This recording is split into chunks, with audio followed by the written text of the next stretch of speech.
తెలంగాణ వ్యాప్తంగా ఉద్యోగుల పెండింగ్ బకాయిలకు సంబంధించి అసెంబ్లీలో కీలక చర్చ అయితే జరిగిందనమాట. ఉద్యోగుల బకాయిలకు కారణం గత బారాస సర్కారే కారణం అని చెప్పేసి బట్టి అయితే అన్నారు. పదవి విరమణ పొందిన రాష్ట్ర ప్రభుత్వ ఉద్యోగుల బకాయిలు పెరిగిపోవడానికి కారణం గత బారాస సర్కారేనని ఉప ముఖ్యమంత్రి మల్లు బట్టి విక్రమార్క అయితే అన్నారు.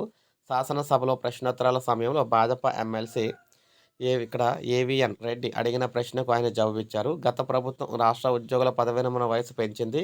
ఫలితంగా వారు చెల్లించాల్సిన ఆర్థిక ప్రయోజనాలు 3 ఏళ్లు వాయిదా పడ్డాయి. ఆ భారమంతా కాంగ్రెస్ ప్రభుత్వంపై పడింది.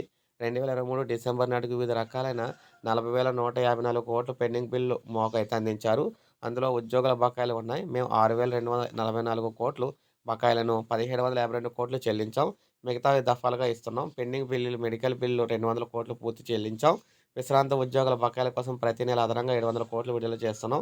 మేము వచ్చాక ప్రతి నెల 1వ తేదీన జీతాలు చెల్లిస్తున్నాం. ఉద్యోగుల బకాయిలు పెరిగిపోవడానికి కారణం గత ప్రభుత్వమే అంటూ బట్టి విక్రమార్క అన్నారు. పదవి విరమణ తర్వాత ప్రయోజనాలు పొందకుండా 39 మంది ఉద్యోగులు మరణించారని భారాస సభ్యుడు దేశపతి శ్రీనివాస్ ఆవేదన వ్యక్తం చేశారు.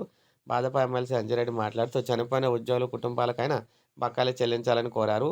గృహజ్యోతి పథకం అమలుపై విజయశాంతి అడిగిన ప్రశ్నకు బట్టి బదిలిస్తూ రాష్ట్ర వ్యాప్తంగా 2 డిస్కమ్ల పరిధిలో 200 యూనిట్లలోపు విద్యుత్ వాడేవారికైతే ఉన్నారని చెప్పారు. ఏదేమైనా మొత్తంగా ఉద్యోగులకు సంబంధించి పెండింగ్ బిల్లు చెల్లింపు గత ప్రభుత్వం కారణంగా ఆగిపోయిందని చెప్పేసి అన్నారు. సో, ఇది మనకు అప్డేట్. ఒక లైక్ చేయండి, సబ్స్క్రైబ్ చేసుకోండి.